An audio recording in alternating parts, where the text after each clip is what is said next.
মেহের আফরোজ শাওন আমার সাথে এই মুহূর্তে স্টুডিওতে, এবং তাকে আমরা ভিডিওতে দেখছি, পাশাপাশি তাকে আমরা রেডিওতেও শুনছি। প্রথমেই স্বাগত জানাই। আজকে একটা বিশেষ দিন, কি বলবেন আপনি? একবারে ওপেন ফ্লোর দিলাম। জন্মদিন আমার কাছে একটা উৎসবের দিন, সেটা মানুষটি সামনে থাকুক আর মানুষটি চোখের সামনে না থেকেও হৃদয়ে থাকুক। আমার কাছে আজকের দিনটা অনেক আনন্দের এবং শুভ জন্মদিন হুমায়ুন আহমেদ। শুভ জন্মদিন হুমায়ুন আহমেদ। প্রত্যেকটা কথাই আজকে হুমায়ুন আহমেদ স্যারকে নিয়েই হবে। তিনি তো আমাদের কাছে মানে কি, এটা আসলে ভাষায় প্রকাশ করার মতো না। আমি আমার ছোট্ট একটা অভিজ্ঞতা দিয়ে শুরু করি, কারণ আমি চাই যে আজকে আড্ডাটা একটু ইনফর্মাল হোক। শাওন আহমেদকে আমি আমি মেহের আফরোজ শাওন বলে উনি খুব স্বাচ্ছন্দ্য বোধ করেন, তো আমি মেহের আফরোজ শাওনই বলবো। ইনফ্যাক্ট আমি মেহের আফরোজ শাওনি, আমার নাম কখনো শাওন আহমেদ হিসেবে আমি কোথাও লিখিনি, বলিনি, বা আমার নাম শাওন আহমেদ কোনোদিন পাসপোর্টে বা কোথাও চেঞ্জ করা হয়নি। সো মানুষ কিন্তু শাওন আহমেদ বলে, না জেনে বলে, অল্প কিছু মানুষ যারা বলেন না জেনে বলে। ওকে, সো শাওন বলি। জি, ওকে। সো শাওনের সাথে আমার ইন্টারভিউর সুযোগ হলো এটা সেকেন্ড টাইম, এবং ফার্স্ট টাইম হয়েছিল টেলিভিশনে, আজকে রেডিওতে, এবং রেডিও ভার্সেস ইউটিউব সব কিছু মিলিয়ে আজকে।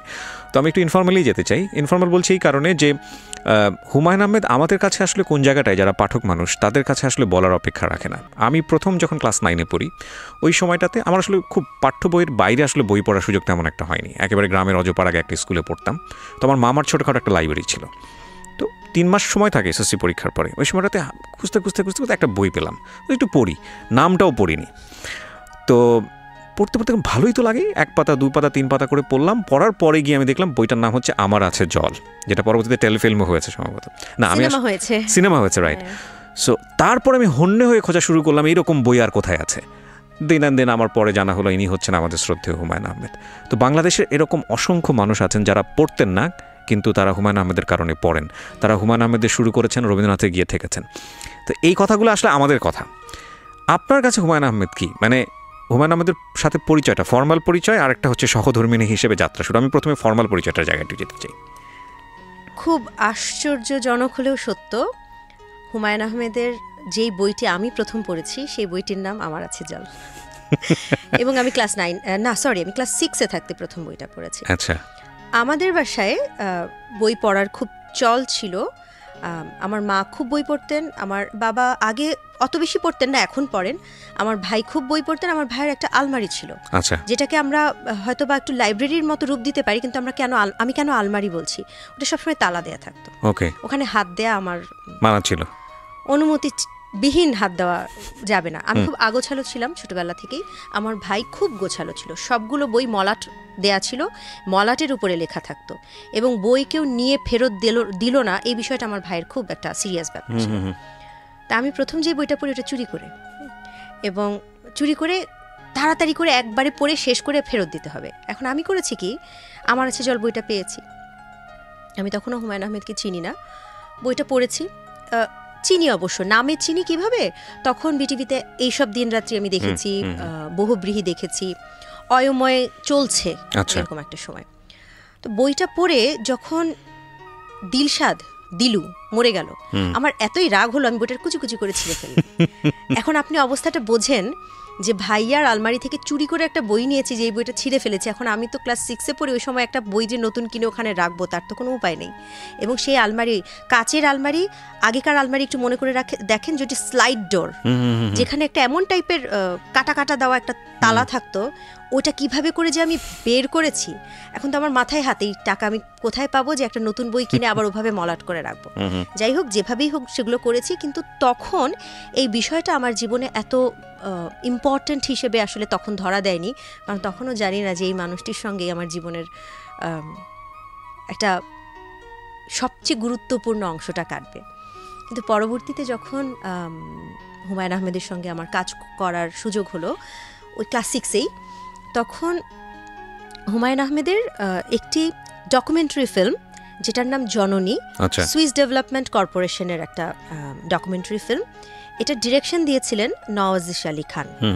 উনি তখন বিটিভির স্বনামধন্য, হ্যাঁ। এবং বিটিভির প্রডিউসার না, উনি তখন এর চেয়ে বড় পোস্টে ছিলেন। এক্স্যাক্টলি কোন পোস্টে ছিলেন আমার এখন সেভাবে করে মনে নেই। তো উনি ডিরেকশন দিবেন, ওনার অফিসে এটার হবে, অডিশন হবে। আমি তখন নতুন কুড়ি করছি, এবং নতুন কুড়িতে তখনও আমি অভিনয় করিনি, কিন্তু আমি নাচে করেছি এবং অন্য বেশ কিছু টেলিভিশন প্রোডাকশনে আমি অভিনয় করেছি। তো আমার একদম ডায়লগটা মনে আছে যে নতুন কুড়ির ওয়ান অফ দ্য প্রডিউসার, ওনার নাম আলাউদ্দিন আহমেদ, উনি আমাকে অনেক স্নেহ করতেন, এখনও করেন। উনি একদিন আমার মাকে বললেন যে শাওনকে তাড়াতাড়ি একটু টেলিভিশনে নিয়ে আসেন, একটা ফিল্মের জন্য অডিশন দেয়া হবে। তো ফিল্ম শুনেই তখন একটু পিছিয়ে যেত তখনকার মা বাবারা, যে ফিল্ম না, ফিল্মে দেবো না, এরকম একটা ব্যাপার। বললো না, ডকুমেন্টারি ফিল্ম, এটা হুমায়ুন আহমেদের একটা স্ক্রিপ্টে কাজ করা হবে। তখন মাত্র অয়ময়ের কাজ শেষ হয়েছে, এবং ডেফিনেটলি তখন বহুব্রীহি এবং অয়ময়ের কারণে হুমায়ুন আহমেদের মানে কি একটা অবস্থা, যেই জয় জয়কার। তো আমার মা একটু ঠিক আছে দেখি, এটা অডিশনই তো, পরীক্ষা দিতে হবে। তো আমি গেলাম, পরীক্ষা দিতে গেলাম। কেন উনি আমাকে ডেকেছিলেন এটা একটু ছোট্ট করে বলি।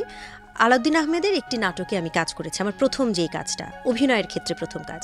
তো ওনাকে নাকি নজর আলী খান বলেছিলেন যে নতুন কুড়িতে অভিনয় পুরস্কার পেয়েছে এরকম একটা মেয়েকে পাঠান। উনি বলেছেন এই মেয়েটি অভিনয় পুরস্কার পায়নি, কিন্তু আমি নিশ্চিত এই মেয়েটি ছাড়া কেউ করতে পারবে না আপনাদের কাজটা। তো উনি সেজন্য আমাকে পিক করে পাঠালেন।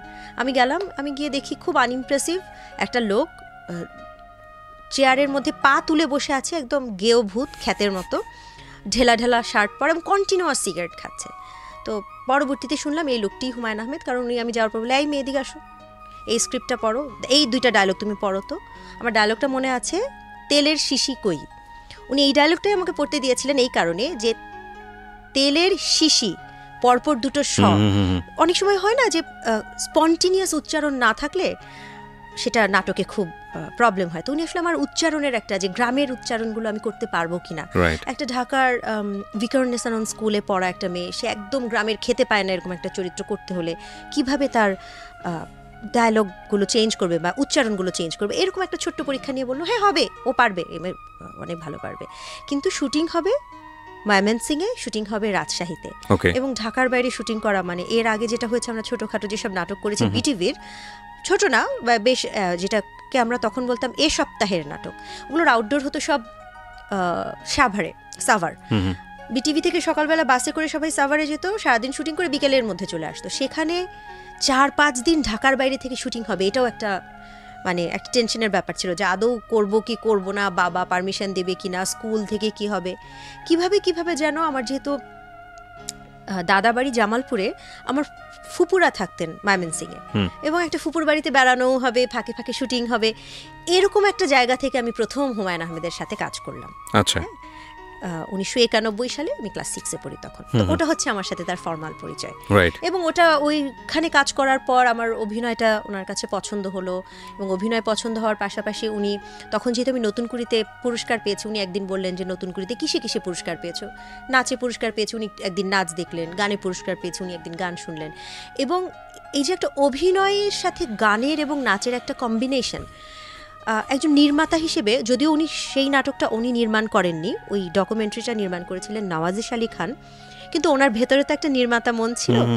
মেবি ওই নির্মাতা মনের কাছে ওই 2-3টে প্রতিভার কম্বিনেশন, আসলে প্রতিভা কথাটা আমার নিজের কাছে বলতে খুব অস্বস্তি লাগছে, মানে 2-3টা বিষয় করতে পারে, অভিনয়ও পারে, গানও পারে, হয়তো বা ওইটা ওনার কাছে ভালো লেগেছিল বলে উনি পরপর বেশ কিছু নাটকে আমাকে ডাকলেন। এরপরে বেশ অনেকগুলো নাটক আমি পরপর মানে এক টানা করে গেছি। এভাবেই অভিনয় ওনার নাটকে জনপ্রিয়তা তো তখন একটা অন্য লেভেল থেকে আসলো, মানে এর আগেও আপনি জনপ্রিয় ছিলেন মোটামুটি ছোটখাটো একটা পরিসরে, কিন্তু এরপরে যদি বলি এটা একটা খুব বৃহৎ আকারে চলে আসলো, রাইট? জনপ্রিয়তা কথাটা না আমার কাছে খুব আপেক্ষিক লাগে। জনপ্রিয়তা বলতে এখন দেখেন আমাদের এখনকার যেই মিডিয়ার যেই অঙ্গন, সেই অঙ্গনে একটা রিয়েলিটি শো করে একদিনেই জনপ্রিয়তা পেয়ে যাওয়া যায়। আমাদের সময় জনপ্রিয়তা বলে আসলে কোনো কথা ছিল না। আমাদের মধ্যে যেটা ছিল যে অনেক পথ পাড়ি দিয়ে একটু মানুষ চিনলো, মানুষ যে একটু হালকা পাতলা চেনে, ওটাতেই আমরা এত খুশি ছিলাম। এবং কেউ যদি বলতো নতুন করে সকালবেলা দেখি তোমার পারফরমেন্সটা আমার খুব ভালো লেগেছে, মানে আমি আপনার ফ্যান, অত দূর যাওয়ার কথা আমরা তখন চিন্তাই করতে পারতাম না। কিশোর বয়সের কথা বলছি। নতুন কুড়িতে আমার একটি গান মনে রেখেছে বা আমার একটি নাচ মনে রেখেছে, এটাতেই আমরা অনেক আলহামদুলিল্লাহ অনেক আমরা হ্যাপি ছিলাম। তো আমি এটাকে জনপ্রিয়তা বলতে চাই না। আমি আমাদের শিশু শিল্পীদের পরিসরে বা কিশোর কিশোরীদের পরিসরে আমাকে মানুষ চিনত না। কেন বলছি, কারণ হুমায়ুন আহমেদের নাটক তো মানে হলো যে ওই সময়টাতে হুমায়ুন আহমেদের নাটক মানে হচ্ছে পুরো সপ্তাহ ধরে মানুষজন প্রিপারেশন নিত। তো এইরকম একটা জায়গায় আপনি এত সুন্দর সুন্দর রোল করছেন। কিন্তু আমাদের বয়সী, মানে আমি যেই সময়টার কথা বলছি 91, 92, ওই সময় আমি তো আসলে শিশু শিল্পীদের চরিত্রই করেছি। জননী, তারপরে খাদক, এই চরিত্রগুলো আসলে তখন মানে খাদকে তো আসলে খাদক বজলুর চরিত্রটাই সবচেয়ে ইম্পর্টেন্ট ছিল, সঙ্গে একটা লেখকের চরিত্র ছিল। কিন্তু খাদকের দুই মেয়েও আসলে দর্শক প্রিয়তা পেয়েছে। তো ওই সময় জনপ্রিয়তা মানে এরকম ছিল না যে দেখা হলেই পাগলের মতো একটা ছবি তুলে ফেললাম বা একটা অটোগ্রাফ নিলাম। কিন্তু হেঁটে গেলে, বইমেলায় গেলে, পহেলা বৈশাখের যে বর্ষবরণের মেলা হয় ওখানে গেলে যে মানুষ চিনত, সেটাতে খুব ভালো লাগতো। সো কাজ করা চলছিল, মানুষটাকে আপনি সামনে থেকে দেখছিলেন, ফর্মালি দেখছিলেন, ইনফর্মালি দেখছিলেন? না, হুমায়ুন আহমেদ কখনো ফর্মাল ছিলেন না, ইনফর্মাল ছিলেন। আসলে ফর্মাল দেখা হয়নি। একটা বললাম না শুরুতেই যে অডিশন, সেই অডিশনেই তো উনি সবচেয়ে ইনফর্মাল পার্সন ছিলেন। এটা প্রথম দেখা একটা মানুষ কিভাবে সিগারেট খাচ্ছে পা তুলে বসে, একটা অফিসের মধ্যে পা তুলে বসাটাই তো আসলে একটা ইনফর্মাল। Right, right. তবে হ্যাঁ, এই লোকটি সেই মানুষ যে এরকম বাজে একটা বই লিখেছে যে বইটা পড়ে ছিঁড়ে ফেলতে হয়, এরকম একটা রাগ আমার ছিল। ওকে, সো ইনফর্মাল যাত্রাটা শুরু হলো কিভাবে? ইনফর্মাল বলছি আমি এই কারণে যে লাইক আপনার সাথে আপনার মানুষ হয়ে ওঠার যে যাত্রাটা, আমি বেশ কয়েকটা জায়গায় এরকম পড়েছি, আপনার যে ইন্টারভিউগুলো আমি দেখেছি সেখানে এরকম দেখলাম যে আপনাকে মাঝে মাঝে চিরকুট লিখতো, সেখানে লেখা থাকতো আমার মন ভালো করে দাও, অমুক অমুক। তো আজকে তো সামনাসামনি পেয়েছে, আমি খুঁটিনাটি বের করার চেষ্টা করবো, আপনি যতটুকু বলেন আর কি আমাদেরকে, কীভাবে শুরু হলো আসলে। বাট আপনি উই আর হিউম্যান বিং, আমরা তো কিছু না কিছু বুঝতে পারি যে এই লোকটা আমাকে পছন্দ করছে বা ওই লোকটার প্রতি আমি ফল ইন হচ্ছি, নিশ্চয়ই সেরকম কোনো ব্যাপার স্যাপার ছিল। এখন হুমায়ুন আহমেদ একটা কথা বলতেন, এ বিদ্যা শিখে না নারী আসে আপনাতে। একটা মেয়ে বুঝতে পারে কে তার দিকে কেমন ভাবে তাকাচ্ছে, যে কোনো মানে একটা বয়সের পর চিনতে পারে। হ্যাঁ, আমার মনে হয় সেই বয়সটা হয়তো বা কারো 16-17-তে আসে, কারো 18-19-এ আসে, কারো 14-15-তে আসে, আসলে এক একজনের এক এক সময়ে আসে। আমি এরপরে অনেকগুলো কাজ করছি, তো তখন 94-এ হুমায়ুন আহমেদের প্রথম চলচ্চিত্র আগুনের পরশমণি। আগুনের পরশমণিতে কিন্তু আমার কোনো মানে অভিনয় ছিল না, কিন্তু আমার একটা পার্টিসিপেশন ছিল। কিভাবে? সেটা হচ্ছে যে আমাকে ডাবিং করতে ডাকা হয়েছিল। ওই সিনেমাতে অভিনয় করছে কিন্তু ভয়েস ভালো না, এরকম 2-3টা চরিত্রের ডাবিং আমি করেছি। হয়তো বা ডাবিং পার্ট ছিল না বা ভয়েসটা ম্যাচ করছিল না, হচ্ছিল না ডাবিং। তা আমি একদিন গেলাম, ডাকা হলো, তখন আমি অনেক এরকম কাজ করি এবং ডাবিং করতে আমাকে ডেকেছে, এটা আমার কাছে খুব খারাপ লাগলো। আমি কেন ডাবিং করব? তা আমি আমার মার সাথে একটু এটা খটোমটো করেছি। তখন আমি অলরেডি নতুন করে চ্যাম্পিয়ন এবং একটু ভাবসাব হয়েছে আর কি, যে আমি নতুন করে চ্যাম্পিয়ন। তারপরে মা বললো যে না, একটা সিনেমা এবং হুমায়ুন আহমেদের সিনেমা, অনুদানের সিনেমা। আমার মা বললেন করো না, অসুবিধা কোথায়। তা আমি মার সাথে গেলাম, ডাবিং করলাম। এবং যেটা হচ্ছে, অন্য একজনের অভিনয় ডাবিং করা খুব টাফ। আমি কাঁদছি কিন্তু মেয়েটার চেহারায় অত কান্না নেই, তো আমি করছি কি কাঁদছি, কিন্তু আমি চেহারা দেখে ডাবিং করছি, তো কান্নাটা ওরকম হচ্ছে না। খুব বকাঝকা করছিলেন হুমায়ুন আহমেদ ভিতর থেকে, এবং আমার এত খারাপ লেগেছে যে প্রথমত অভিনয়টা আমি করিনি, তাহলে আমার ওর সাথে ম্যাচ করতে তো একটু সময় লাগবে। তো শেষমেশ বকা টকা খেয়ে আমি সত্যি আমার চোখে পানি চলে এসেছে। এবং খুব সম্ভবত ওটা খুব ভালো হয়েছিল, বকা টকা খাওয়ার পর চোখের পানি। তো হুমায়ুন আহমেদ আসলেন পেমেন্ট করতে। আমি তো পেমেন্ট নিব না, আমার তো রাগ, এই লোকটার কাজ আমি কেন করতে এসেছি। তো হুমায়ুন আহমেদ জোর করে আমাকে পেমেন্টটা দিলেন, এবং তারপর উনি আমাকে নক্ষত্রের রাত নাটকের ডাকলেন। এবং এর মাঝখানে বেশ কিছু, উনি তখন কিছু অ্যাড করতেন, ওরসালাইনের অ্যাড, শিক্ষার এরকম একটা অ্যাড আমাকে দিয়ে করলেন। তারপরে ঢাকা বইমেলা বা জাতীয় গ্রন্থকেন্দ্রের বইমেলার একটা অ্যাড আমি করলাম। টুকটাক কাজ ওনার সাথে তখন আমার হচ্ছে। তো উনি একটু বড় কাজে হাত দিবেন, প্যাকেজ নাটকের একদম শুরুর দিক, ধারাবাহিক প্যাকেজ খুব সম্ভবত ওটাই প্রথম ছিল, একদম বড় আঙ্গিকে নক্ষত্রের রাত। তো উনি তখন একটা স্ক্রিপ্ট রিডিং করবেন, উনি খবর দিলেন, ওনার অফিস থেকে ওনার অ্যাসিস্ট্যান্ট খবর দিলেন যে ধারাবাহিক নাটক। তো ওই স্ক্রিপ্ট রিডিংয়ে গেলাম, তারপর অভিনয় শুরু হলো। আমি আস্তে আস্তে যেটা বোঝা শুরু করলাম সেটা হচ্ছে, সবাই ওনার ভক্ত, সবাই একটু ওনার অটোগ্রাফ নিতে ব্যস্ত থাকে, সবাই একটু ওনার আশেপাশে ঘুরতে পছন্দ করে। সেইখানে আমি যেটা করতাম, আমি তখন ক্লাস 9-এ পড়ি, 8 থেকে মাত্র 9-এ উঠেছি, এবং আমার বাসায় একটা বড় ধরনের স্টিম রোলার চলে, আমার মা চালান। সেটা হচ্ছে সব করতে পারবা কিন্তু পড়াশোনায় একদম ঠিক থাকতে হবে, 10-এ 10ই পেতে হবে, 25-এ 24.5 পেলে আমার বহু স্কেলের বাড়ি বেতের বাড়ি পড়েছে। তো শুটিংয়ের ফাঁকে আমি কি করতাম, আমি বসে বসে অঙ্ক করতাম, আমি বসে বসে ইংরেজি পড়াশোনা করতাম, আমি বসে বসে প্রশ্ন উত্তর, ক্রিয়েটিভ মানে কম্প্রিহেনশন, আমি বসে বসে পড়াশোনা করতাম।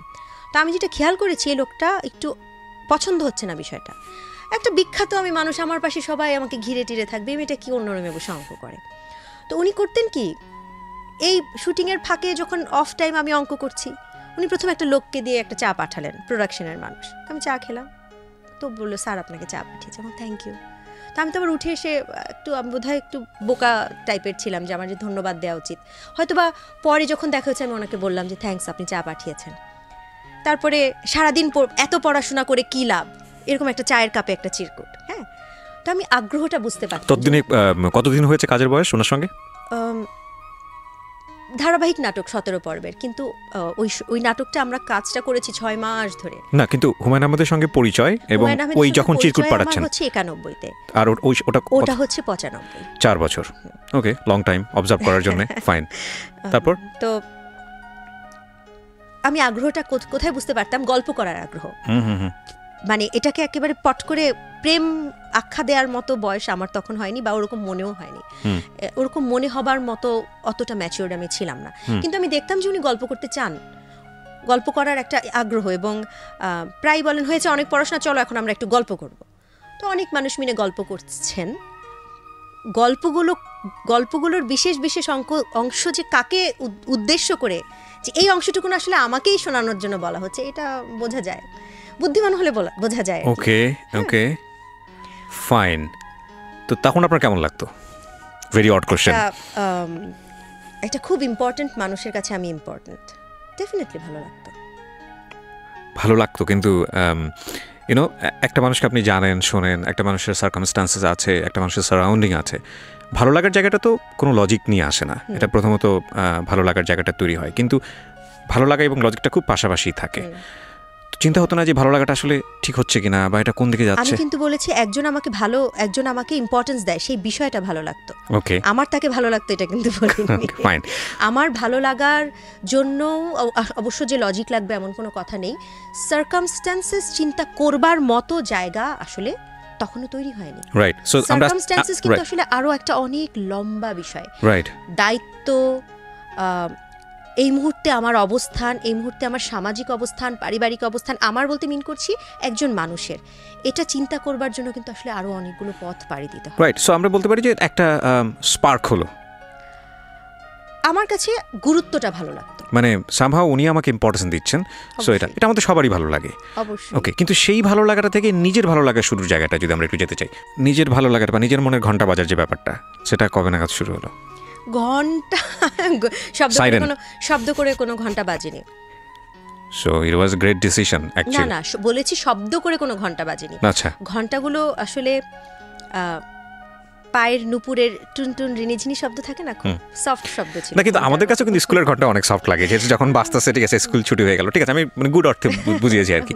তো আপনাকে ইম্পর্টেন্স দিচ্ছে এবং এটা আপনার ভালো লাগছে, এই ভালো লাগা থেকে ধীরে ধীরে ভালোবাসার দিকে টান করেছে। তাহলে আসলে সেরকম না, ফান করে তো বললাম নুপুরের রিনিঝিনি, বিষয়টা ছিল একদম ডিটেইলে তো অনেক লম্বা ঘটনা, আমি খুব ছোট ছোট করে বলি। এর মধ্যে বেশ কিছু ঘটনা আসলে এসেছে বিভিন্ন ইন্টারভিউতে বা বিভিন্ন কথায়। একটা তো হচ্ছে যে আমার প্রেজেন্স পছন্দ করেন একজন মানুষ, কিন্তু তার মানে তো এই না যে আমার যখন কাজ নাই তখন প্রেজেন্স থাকবে। তো আমার যেদিন শুটিং আছে সেদিন আমি শুটিংয়ে যাই, যেদিন শুটিং নাই সেদিন আমি যাই না শুটিং স্পটে। লাঞ্চ ব্রেকে সবাই ওখানে খায়। আমার বাসা কাছে, শুটিং হতো ডিএফপি ইয়েতে, বেইলি রোডে। ডিএফপিতে শুটিং হচ্ছে, আমার বাসায় ইস্কাটন গার্ডেনে। তো আমি বাসায় চলে যাই, বাসায় খেয়ে দিয়ে আবার শুটিংয়ে যাই। এটা এক একজন আসলে এক একভাবে করে, কেউ নিজের খাবার খায়, কেউ শুটিং স্পটের খাবার খায়। তো যেই সময়টুকুতে আমি থাকতাম না বা আমার শুটিং নাই, সেই সময়টুকু তো আর আমি জানি না। আমি কখন জানা শুরু করলাম, একদিন আমি বাড়িতে খেতে গেছি, খেয়ে দিয়ে এসেছি, দেখি হুমায়ুন আহমেদ বসে আছেন। তিনিও বাড়িতে গিয়েছিলেন, ধানমন্ডি তার বাসায় গিয়েছিলেন, গোসল টোসল করে এসেছেন। তা আমি ঢোকার পরে উনি বলে, আমাদের দুজনের খাবার দাও। তা আমি বললাম, আল্লাহ, আমি তো খেয়ে এসছি। উনি খুব আপসেট হলেন, তুমি বাসায় গিয়ে খেয়ে এসছো, অথচ আমি বসে আছি তোমার সাথে খাবো বলে। তো আমার কাছে খুব হঠাৎ করে ধাক্কার মতো লাগলো যে একটা মানুষ বাড়ি গিয়েছেন কিন্তু খেয়ে আসেননি। এবং এটা আমি এতদিন খেয়াল করিনি, কারণ আমি এর আগে তো আমিও ওখানে খেতাম, সেজন্য আমি বুঝতে পারিনি যে উনি অপেক্ষা করেন দুপুরে আমরা একসঙ্গে বসে খাবো। তা আমি বললাম যে আচ্ছা, আপনিও তো বাসায় গিয়েছিলেন, আমি বুঝতে পারিনি, আচ্ছা আসেন আপনি খান, আমি বসছি। তো উনি খাওয়ার সময় উনি কিছু গল্প বললেন, যে গল্পের ব্যাপারটা হচ্ছে একা খেতে ভালো লাগে না আমার, কিন্তু আমার ভাগ্যটা এমন আমাকে সবসময় একাই খেতে হয়। আমি এইটুকুন বললাম, এর সাথে আরও অনেক গল্প ছিল যে কেন একা খেতে হয় বা বাড়িতেও কেন একা খেতে হয়। তো আমি একটা পরিবার থেকে এসেছি, আমার বাবা যখন খেতে বসেন, আমার সবসময় আমি দেখি যেভাবে আমি বড় হয়েছি, আমার মা বসেন, আমি বসি, একটা সুন্দর একটা পরিবেশ। তো সেখানে বেশ কিছু গল্প শুনে আমার একটু খারাপই লাগলো। তাই আমি বললাম যে ঠিক আছে, আপনি নেক্সট আমাদের যে কয়দিন শুটিং থাকবে, এই শুটিংয়ের দিনগুলোতে আপনাকে আর একা খেতে হবে না, আমি বাসায় গিয়ে খাবো না, আমি আপনার সাথে খাবো। তো আমি ওই লাঞ্চ টেবিলে উনি বসতেন, আমি ওনার সাথে বসে খেতাম, টুকটাক গল্প হতো। একদিন উনি আমাকে ডেকেই পাঠালেন লাঞ্চ টেবিলে, না এটা সন্ধ্যার মতো একটা সময়। আচ্ছা, তার আগেও কথা আছে, ধারাবাহিকতা একটু নষ্ট হয়ে যায়, তো তার আগের কথা হচ্ছে আমার যেদিন শুটিং নেই, আমি যাইনি, আমি বাসায় আছি, পড়াশোনা করছি, যেহেতু আমি 9-এ পড়ি, সামনে SSCর সময় আসতে পারে। তিনি হচ্ছেন একটা চিরকুট লিখে ড্রাইভারকে দিয়ে পাঠিয়েছেন, 9ম পর্বে তোমার একটা এন্ট্রি ছিল, ওটা আগের দিন শুটিং করা হয়নি, কাপড় চোপড় নিয়ে চলে এসো। গেলাম, কাপড় চোপড় নিয়ে 9ম পর্বে একটা এন্ট্রি আছে, কে দিয়ে কোনো শুটিং নাই আসলে, এটা হচ্ছে আমাকে নেওয়া হলো। তা আমি বারবার বলছি 9ম পর্বে যে আমার একটা এন্ট্রি ছিল, বলো করবো, অসুবিধা নেই, বসো বসো বসো, আমরা গল্প করি। তো ঠিক আছে, 9ম পর্বের এটা ওদিন হলো না, বাড়ি চলে আসলাম। হঠাৎ পরদিন অ্যাসিস্ট্যান্ট ডিরেক্টর আসলো, ম্যাডাম আপা আপনার জন্য একটা নতুন সিকোয়েন্স, ওটা না হলে আমরা 10ম পর্বটা নামাতেই পারবো না। তো 10ম পর্বে একটা নতুন সিকোয়েন্স, তাড়াতাড়ি আবার রেডি হয়ে গেলাম। তো আমি বুঝলাম যে 10ম পর্বের ওই সিকোয়েন্সের আসলে কোনো গুরুত্ব নেই, হ্যাঁ, গুরুত্ব হচ্ছে আমার ওখানে উপস্থিত থাকা। তো সেরকম একদিন সন্ধ্যাবেলায় তিনি আমার সাথে হঠাৎ করে বললেন যে সেন্ট মার্টিনে, না কথাটা ছিল এরকম যে আদিম যুগে যখন গুহায় থাকতো মানুষেরা, তখন গুহার ভিতরে অনেক রং বেরঙের পেন্টিং করতো। তো যারা শিল্পীরা যখন পেন্টিং করতেন, সেই পেন্টিংয়ে আলো ধরবার জন্য কিছু নারী থাকতো, তাদেরকে উৎসাহ দেবার জন্য বা আলোটা ধরবার জন্য। তো আমার জীবনের আলোটা হারিয়ে গেছে, আমার জীবনের জন্য আমি চাই তুমি আলো ধরো, তুমি কি আমার জীবনের আলোটা ধরবে? ক্লাস 9-এ পড়েন আপনি তখন? আমি ক্লাস 9-এ পড়ি। এখন জীবনের আলো ধরা তো আসলে অনেক বড় বড় কথা, এত কথা তো আসলে আমি বুঝতে পারার মানে তখন পারিনি আর কি, হয়তো বা ক্লাস 9-এ বোঝা উচিত ছিল, আমি অত বৃহৎভাবে বুঝিনি। তো আমি কোনো জবাব দিইনি, ওটা ওখানেই শেষ। এবং পরবর্তী ওই দিনই বা ওর পরের দিন উনি বললেন যে সেন্ট মার্টিনে আমার একটা দ্বীপ, সেন্ট মার্টিন দ্বীপে আমার একটা বাসা আছে, আমার একটা ঘর আছে, জীবনের শেষ সময়ে আমি একা একা ওখানে চলে যাব, এবং আমি তোমাকে আমন্ত্রণ জানালাম আমার সেই সময়টিতে আমার সঙ্গে থাকবার জন্য, তো তুমি কি আমার সঙ্গে থাকবে তখন? তা আমার কাছে তখন মনে হলো এটা তো একটু সিরিয়াস ব্যাপার, একটা হচ্ছে আলো ধরা, এটা বুঝিনি মানে, কিন্তু আমি জীবনের শেষ সময় এক জায়গায় থাকবো, তুমি আমার সঙ্গে থাকবা। সে আমি ফিল করতেছি যেটা, যে with due respect, Humayun Ahmed teenager হয়ে গেছে মনের দিক থেকে ওই জায়গাটায়, আর যেটা ছিল অ্যাকচুয়ালি বয়স আপনার। So okay fine, please go on.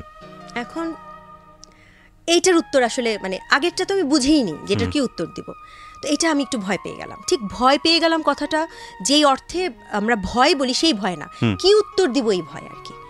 হ্যাঁ, এবং আমি বাসায় গেলাম, পরবর্তী 2-3 দিন আমার শুটিং ছিল, কিন্তু আমি শুটিংয়ে যাচ্ছি না, নানান ছুতায় যাচ্ছি না, আমার শরীরটা খারাপ, আমার পরীক্ষা, আমার অমুক তমুক, উত্তরটা আসলে খুঁজে পাচ্ছিলাম না। হ্যাঁ, এর মাঝে যেহেতু আমি 3-4 দিন শুটিংয়ে যাইনি, গাড়িও এসেছে, চিরকুটও এসেছে, নানান বিষয়ে কথাবার্তাও এসেছে, তো সেই বয়সের জন্য হয়তো আমি খুব কঠিনই একটা উত্তর আমি মনে মনে ভাবলাম। আমি 4 কি 5 দিন পরে আমি গেলাম, এবং প্রথম আমি নিজেকে প্রস্তুত বলতে মিন করছি আমরা শুটিংয়ে যাই হচ্ছে নর্মাল একটা কাপড় পরে, এবং শুটিংয়ে গিয়ে আমরা শুটিংয়ের গেট আপ নেই।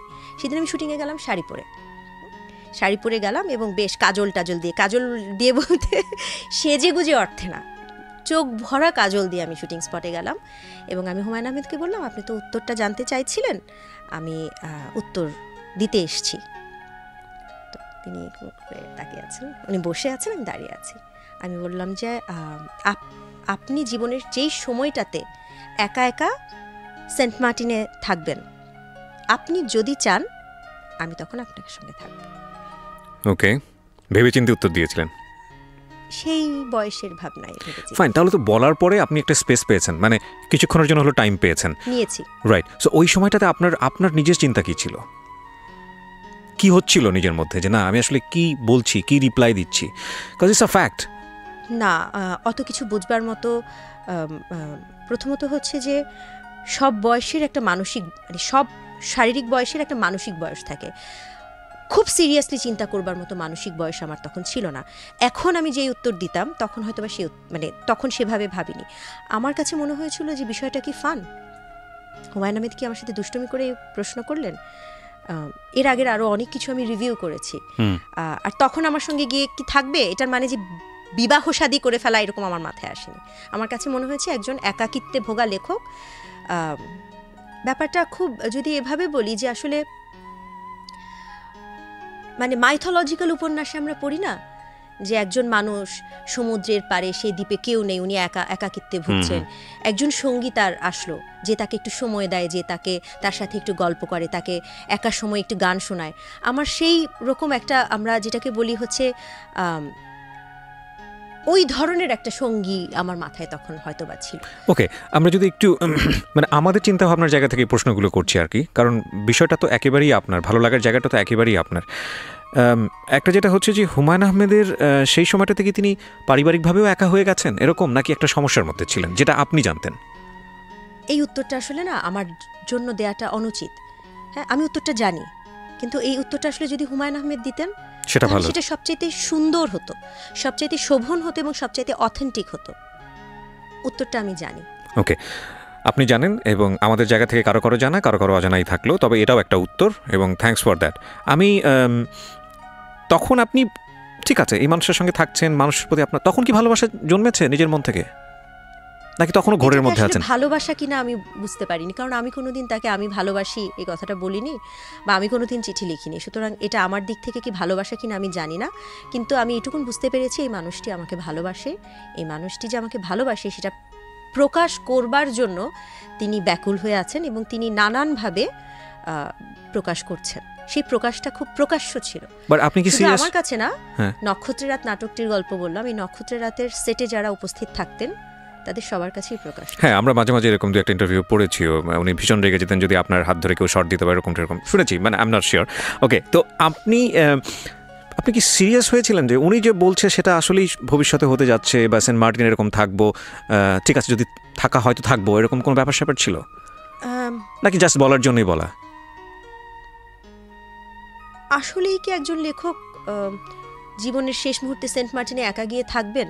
এই জিনিসটা আমি অনেক ভেবেছি, কিন্তু সেই থাকাটাকে আসলে তিনি হাইপোথেটিক্যালি বলেছেন নাকি সত্যিকারের সেন্ট মার্টিনে গিয়ে থাকা বলেছেন, সেটাও একটা চিন্তার বিষয় ছিল। আমি ভেবেছি হাইপোথেটিক্যালি বলেছেন। হাইপোথেটিক্যালি বলতে যে শুধু সেন্ট মার্টিনে গিয়ে থাকা না, জীবনের একটা সময় একাকিত্বে ডিসিশন নেওয়ার জন্য একটা সঙ্গী লাগে, গল্প করারও একটা সঙ্গী লাগে। সেই সঙ্গীটা যে একদম বিয়ে করেই হতে হবে এমন কোনো কথা না, একটা বন্ধুও হতে পারে। আমার কাছে মনে হয়েছে একটা এমটিনেস আছে। হ্যাঁ, কেন মনে হয়েছে আমি তো বললামই যে উত্তরটা আমি দেয়াটা উচিত না, অথেন্টিকেট হতো হুমায়ুন আহমেদ দিলেই, কিন্তু আমার কাছে মনে হয়েছে সেই এমটিনেসটার জায়গাটা তিনি কাউকে চাইছেন, কাউকে না, উনি আসলে আমাকেই চাইছেন। ওকে, সেই জায়গা থেকে আমি বিহেভ করেছি। Lucky you are, first of all, because Humayun Ahmed fact, কিন্তু আপনার কাছে কেমন ছিল সেটা তো আপনার জায়গা থেকে, আমরা আমাদের জায়গা থেকেই মূল্যায়ন করছি। কিন্তু যদি এইভাবে জিনিসটা জানতে চাই একটু, সেটা হলো যে একটা সময় তো ডিসিশন নিতেই হয়েছে, ফর্মালি আপনারা বিয়ে শাদী করেছেন অনেক পরে, তো ওই জায়গাটা হুট করেই আসলো, নাকি আপনারা বুঝতে পারছিলেন যে না? এরপরে বহুবার আমি লম্বা সময় হুমায়ুন আহমেদের সাথে যোগাযোগ রাখিনি। যখন ফ্যাক্টগুলো, আপনি একটু আগে বলছিলেন না যে ফ্যাক্ট অনেক আসে, বাস্তবতা, পারিপার্শ্বিকতা, সামাজিকতা, এটা আরও পরে এসেছে। যখন দেখছি যে ওনার ভালো লাগার মাত্রাটা বাড়ছে, যখন দেখছি আমার ভালো লাগার মাত্রাটা তৈরি হয়ে গেছে এবং আমার ভালো লাগার মাত্রাটাও বাড়ছে, যখন দেখছি শুটিং শেষ তাও উনি আমাকে বিভিন্ন ছুতায় মিটিংয়ে ডাকছেন, যখন আমি দেখছি যে আমারও যেতে ভালো লাগছে, তখন পারিপার্শ্বিকতা, সামাজিকতা, বাস্তবতা তখন মাথায় আস্তে আস্তে আসে। ওকে, এবং এইসব বিষয় তো আসলে খুব বেশি ফ্যামিলির সাথে শেয়ার করা যায় না। টুকটাক এখানে আমার একজন স্কুলের বন্ধু আছে, টুকটাক স্কুলের বন্ধুর কাছ থেকে তখন একটু যে না আসলে কি এটা ঠিক হচ্ছে, উনি কি এটা এভাবে বললো, কেন বললো, অনেক কিন্তু তখন আলাপ আলোচনা চলে আসে, আচ্ছা উনি এটা বলতে কি মিন করলো, হ্যাঁ, তো তখন তারাও একটু না এটা মনে হয় ঠিক হচ্ছে না, এরকম অনেক কথা তখন আসে। তো বাস্তব কথা চিন্তা করতে গিয়ে তখন আমরা একটা বড়, আমরা বলবো না, একটা বড় ব্রেক নিয়েছিলাম যে কাজ করবো না আর। আমি হুমায়ুন আহমেদের নাটকে মাঝখানে বহুদিন কাজ করি। ততদিনই কি পত্রপত্রিকায় মোটামুটি লেখালেখি হচ্ছে আপনাদেরকে নিয়ে? না, তখনও শুরু হয়নি, তখনও শুরু হয়নি, কারণ এগুলো বাংলাদেশের সামাজিকতায় কিন্তু এগুলো একেবারেই মানে লুফে নেওয়ার মতো টপিক, আপনি জানেন, এবং যেটা আপনাদের ক্ষেত্রে হয়েছেও প্রথম দিকে, এবং এটাকে সামলে নিয়ে ফাইট করে নিজের একটা অবস্থান তৈরি করা, সেটা আপনি সাংস্কৃতিক অঙ্গনেই বলেন বা নিজের পরিবারের জায়গাটাই বলেন, যেখানেই বলেন না কেন, ইট ওয়াজ নট ইজি। আমি জানি না আপনি কি বলবেন। তো আমি যদি ফর্মাল জায়গাটাই যদি একটু আসতে চাই, যে আপনারা ডিসিশন নিলেন যে না আপনারা বিয়ে করবেন, ওই জায়গাটা একদিন এসব ডিসিশন হয় না। ডেফিনেটলি আমি 1 বছর কাজ করিনি, এর মাঝখানে ওনার ধারাবাহিক নাটক হয়েছে, প্রতিটি নাটকে উনি কাজ করতে বলেছেন, কাজ না করার ডিসিশনটাও আমার ছিল, তিনি ডিসিশনটা মেনে নিয়েছেন, এবং বহুদিন আমাদের দেখা হয়নি, সেরকমও হয়েছে। এর মাঝে আমার এসএসসি পরীক্ষা ছিল, আমি এসএসসি পরীক্ষা দিয়েছি, কলেজে ভর্তি হয়েছি, কলেজে বহুবার এরকম হয়েছে আমি বেরিয়ে দেখেছি গাড়ি বসে আছে, আমাকে নিতে এসেছে, খারাপ লাগে, এটা আসলে বোঝানোর কোনো উপায় নাই কিন্তু, হ্যাঁ। এবং আমি যখন দেখছি তার বাস্তবতাটাও আমি জানি, বললাম না শুরুতে যে আমি বলছি না, কিন্তু তার বাস্তবতাটাও আমি জানি, তার পারিপার্শ্বিকতাটাও আমি জানি, তার একাকিত্বটা জানি। বহুবার এমন হয়েছে যে তিনি অফিসে আছেন, কোনো খাবার দাবার নেই, আমার সাথে ওনার যোগাযোগ নেই, কিন্তু উনি একটা টিফিন ক্যারিয়ার পাঠিয়েছেন আমার বাড়িতে, যে ঠিক আছে না হয় আসলে না, কিন্তু একটু খাবার কি পাঠানো যায়। আমার বাড়ি থেকে দিনের পর দিন ওনার অফিসে খাবার গেছে। আমি ইস্কাটন গার্ডেনে থাকতাম, আমি আমার মাকে বলেছি আম্মু একটু নুহাস চলচ্চিত্রে খাবার পাঠাবো, একটু দেই, বলে হ্যাঁ দাও, বেড়ে দাও। এইরকম অবস্থা চলছিল, মানে আমরা অবাক হচ্ছি আসলে শুনে। হ্যাঁ, আমি বেশ অনেকবার আমার মার কাছে এরকম কিছু চিরকুট আছে যেখানে লেখা ভাবি টিফিন ক্যারিয়ার, উপরেরটা খোলা, কিছু নাই, ভিতরেরটা কিছু নাই, সবার শেষে এক লাইন লেখা ভাবি খিদায় মরে যাচ্ছি, একটু ঠান্ডা ডাল আর দলা পাকানো ভাত কি দেয়া যায়। এটা হচ্ছে অ্যাপ্রোচ। ঠান্ডা ডাল আর দলা পাকানো ভাত কি আর দেয়া হয় তো ভরেই খাবার, টিফিন বক্স ভরেই। কাউকে খাবার পাঠাতে গেলে আমাদের বাঙালি মানসিকতাটা যা কাজ করে আর কি, যে ঘরে যাই থাকুক, বাইরে যখন কাউকে পাঠাচ্ছি কারণ অফিসে একটু গুছিয়ে পাঠাই, হ্যাঁ, কিন্তু হুমায়ুন আহমেদ ওভাবে লিখেছেন ঠান্ডা ডাল আর দলা পাকানো একটু ভাত কি পাঠানো যায়। তো আমার বাড়ি থেকে যখন এই যে ডিস্টেন্সটা, তখনও কিন্তু আমার বাড়ি থেকে ওনার কাছে খাবার গেছে। হ্যাঁ, যখন আমি এইচএসসি পরীক্ষার্থী তখন উনি আবার আমাকে ফোন করা শুরু করলেন, দেখা হয় না কিন্তু ফোনে যোগাযোগ হয়। বাসায় ফোন বাজে, কাজের মেয়ে ধরলে লাইন কেটে দেয়, বারবার আবার ধরলে লাইন কেটে দেয়, কাজের মেয়ে আবার ধরলে বলে হ্যাঁ আমি তো আমার মা তখন সংসদ সদস্য। তো ফোন আসার পর বলে আমি কমলাপুর রেল স্টেশনের চেয়ারম্যান বলছি। তো শাওন আছে? আমার কাজের মেয়ে বলে আম্মা কমলাপুর রেল স্টেশনের চেয়ারম্যান ফোন করছে। আম্মু বলে শাওনকে যাবে কেন, দেখি আমাকে দাও। আম্মু ফোন ধরলো, লাইন কেটে গেল।